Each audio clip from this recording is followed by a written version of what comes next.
رمضان المبارک کے آخری 10 دنوں کی بڑی فضیلت اور اہمیت ہے۔ یہ عاشرہ اعتکاف جیسے عظیم عبادت کے ساتھ ساتھ اسی عاشرے کی کسی طاق راتوں میں سے ایک رات شب قدر یا لیلۃ القدر ہوتی ہے۔ لیلۃ القدر بڑی بابرکت اور فضیلت و اہمیت والی رات ہے۔ اس رات کی برکتیں کثرت سے حدیثوں میں آئی ہیں، جبکہ اللہ تعالیٰ نے قرآن کریم میں ایک سورت نازل فرمایا اور اس سورہ میں اس رات کی اہمیت اور فضیلت بیان فرمایا ہے۔ اس سورہ کا نام سورۃ القدر ہے۔ الحمدللہ رب العالمین والصلاة والسلام علی رسولہ الامین، اما بعد۔ السلام علیکم ورحمۃ اللہ وبرکاتہ۔ میں محمد عامر لیلۃ القدر کی فضیلت اور اس میں عبادت کا طریقہ کے عنوان سے میں آپ کے سامنے بات رکھنے کے لیے آیا ہوں۔ لیلۃ القدر کا مطلب ہے کہ وہ رات جس کی اللہ کے نزدیک قدر و منزلت ہے۔ قدر کے ایک معنی عظمت و شرف کے ہیں۔ اس رات کو لیلۃ القدر کہنے کی وجہ اس رات کی عظمت و شرف ہے۔ معارف القرآن میں یہ بات نقل کی گئی ہے کہ اس رات کو لیلۃ القدر اس وجہ سے کہا گیا ہے کہ جس آدمی کی اس سے پہلے اپنی بے عملی کے سبب کوئی قدر و قیمت نہ تھی، اس رات میں توبہ اور استغفار اور عبادات کے ذریعے وہ صاحب قدر و شرف بن جاتا ہے۔ لیلۃ القدر جیسے عظیم الشان اور نور اور برکتوں والی رات نبی اکرم صلی اللہ علیہ وسلم کی فکر کے نتیجے میں صرف اس امت محمدیہ کو ملی۔ لیلۃ القدر اللہ کی جانب سے بہت بڑا احسان ہے جو کسی دوسری امت کے حصے میں نہیں آئی۔ نبی اکرم صلی اللہ علیہ وسلم نے فرمایا، اللہ سبحانہ و تعالی نے میری امت کو لیلۃ القدر عطا فرمایا اور اس سے پہلے کسی امت کو یہ عطا نہیں فرمایا۔ موطا امام مالک میں ہے کہ رسول اللہ صلی اللہ علیہ وسلم کو ان سے پہلے لوگوں کی عمریں دکھائی گئیں یا ان میں سے جو اللہ نے چاہا وہ دکھایا گیا۔ تو گویا آپ صلی اللہ علیہ وسلم نے اپنی امت کی عمروں کو بہت کم محسوس کیا کہ وہ عمل میں وہاں تک نہیں پہنچ سکے گی جہاں تک دوسرے لوگ اپنی طویل عمر کی وجہ سے پہنچے۔ لہٰذا اللہ نے آپ صلی اللہ علیہ وسلم کو لیلۃ القدر عنایت فرمائی جو 1000 مہینوں سے عبادت کے اعتبار سے بہتر ہے۔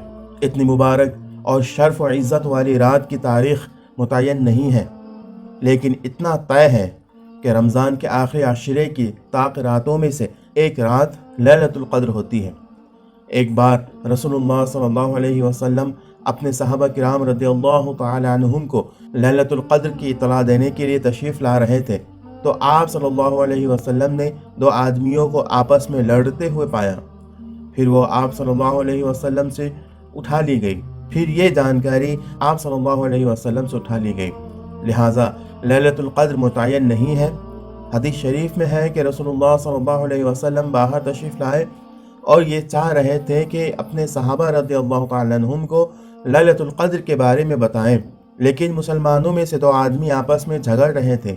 تو رسول اللہ صلی اللہ علیہ وسلم نے فرمایا، میں اس ارادے سے نکلا تھا کہ تمہیں لیلۃ القدر کے بارے میں اطلاع دوں، تو 2 آدمی آپس میں لڑ رہے تھے، لہٰذا مجھ سے اٹھا لی گئی، پس تم اسے آخری عشرے میں تلاش کرو۔ ابن عمر رضی اللہ عنہما فرماتے ہیں کہ رسول اللہ صلی اللہ علیہ وسلم سے شب قدر کے بارے میں سوال کیا گیا اور میں سن رہا تھا۔ آپ صلی اللہ علیہ وسلم نے فرمایا، یہ رمضان میں ہوتی ہے۔ حضرت ابن عمر رضی اللہ تعالی عنہما بیان کرتے ہیں کہ رسول اللہ صلی اللہ علیہ وسلم نے فرمایا، تم لیلۃ القدر کو رمضان کے آخری عشرے میں تلاش کرو۔ حضرت عبادہ بن صامت رضی اللہ عنہ نے رسول اللہ صلی اللہ علیہ وسلم سے شب قدر کے بارے میں پوچھا تو آپ صلی اللہ علیہ وسلم نے فرمایا، وہ رمضان کے آخری عشرے میں ہے، وہ کسی طاق رات میں ہوتی ہے، 21ویں رات یا 23ویں رات یا 25ویں رات یا 27ویں رات یا 29ویں رات یا پھر رمضان کی آخری رات میں۔ جس نے ایمان اور اخلاص کے ساتھ اس رات قیام کیا، اس کی سابقہ گناہوں کی مغفرت کر دی جائے گی، اور اس کی علامات میں سے یہ ہے کہ یہ رات انتہائی راحت بخش، صاف، پرسکون اور خاموش ہوتی ہے، نہ زیادہ گرم ہوتی ہے نہ زیادہ ٹھنڈی ہوتی ہے۔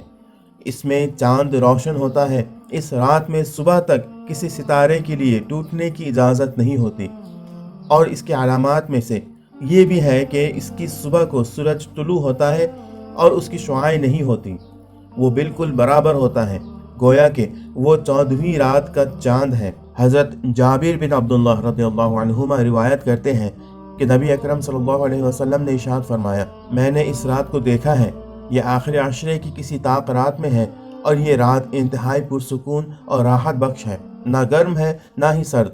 اس میں چاند روشن ہوتا ہے اور اس میں شیطان ظاہر نہیں ہوتا، یہاں تک کہ فجر روشن ہو جاتی ہے۔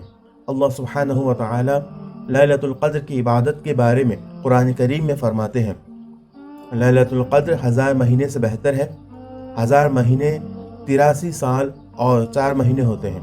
اس کا مطلب یہ ہے کہ 1000 مہینے تک عبادت کرنے کا جس قدر ثواب ہے، اس سے زیادہ شب قدر میں عبادت کرنے کا ثواب ہے۔ حضرت انس رضی اللہ تعالی عنہ سے مرفوعاً مروی ہے کہ لیلۃ القدر میں جبریل علیہ السلام فرشتوں کے ایک گروہ میں آتے ہیں اور جس کسی کو عبادت الہی میں مشغول دیکھتے ہیں اس کے لیے دعائے مغفرت کرتے ہیں۔